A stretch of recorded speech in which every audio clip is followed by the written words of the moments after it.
I give the floor to the distinguished representative of the Bolivarian Republic of Venezuela, speaking on behalf of the group of Friends in Defense of the Charter of the United Nations.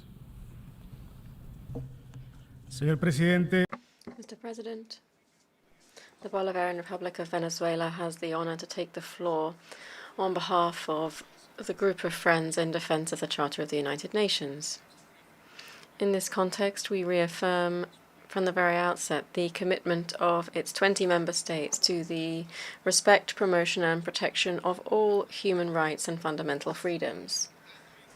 Hence, and in line with the provisions of our respective domestic legislations, as well as with our relevant international obligations, we express our categorical rejection of the commission of crimes against humanity, war crimes, ethnic cleansing, and genocide, while emphasizing the central role of states as guarantors of the safety, security, and well-being of their respective populations.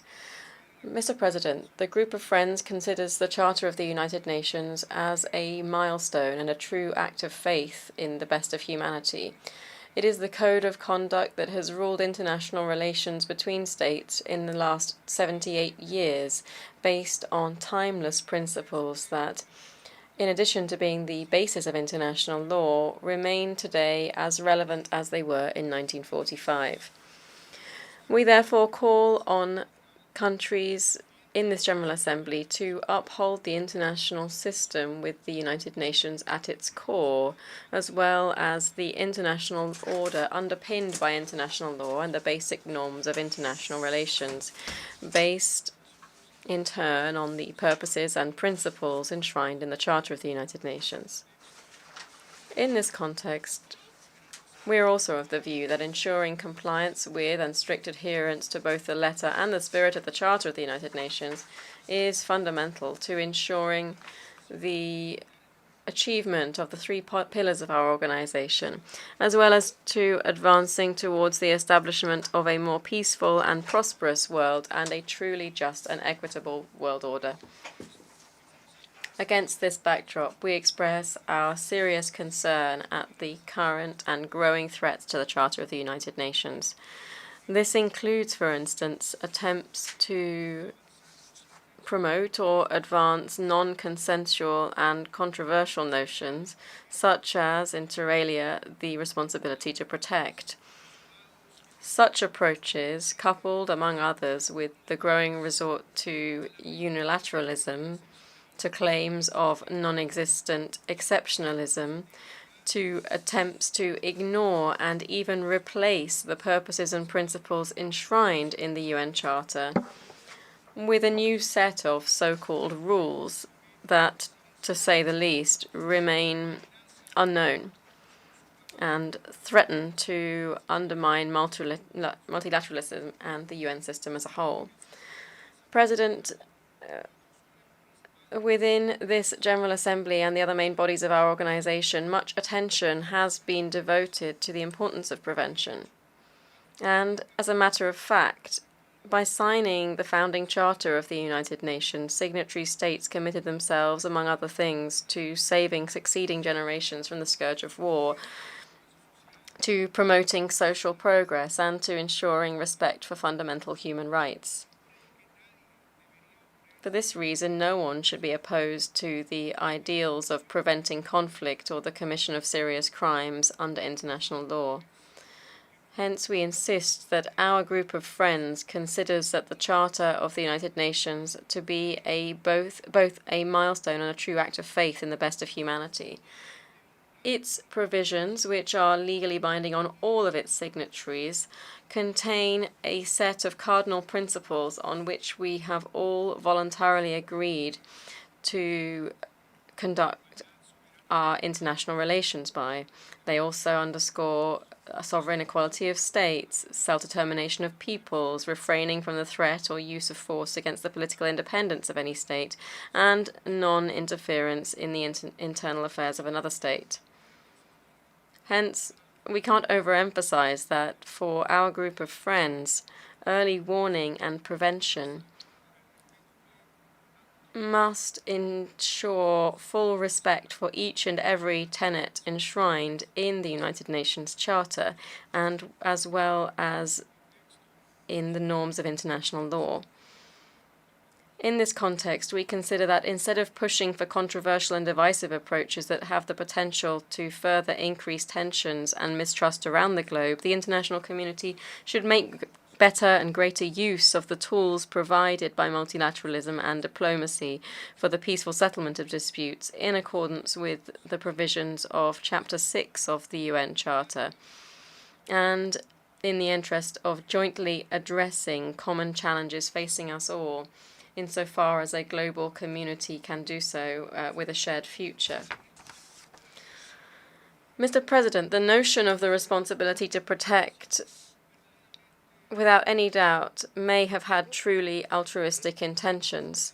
However, time and the course of history have shown us its catastrophic consequences when it is selectively invoked, particularly in countries with vast natural resources.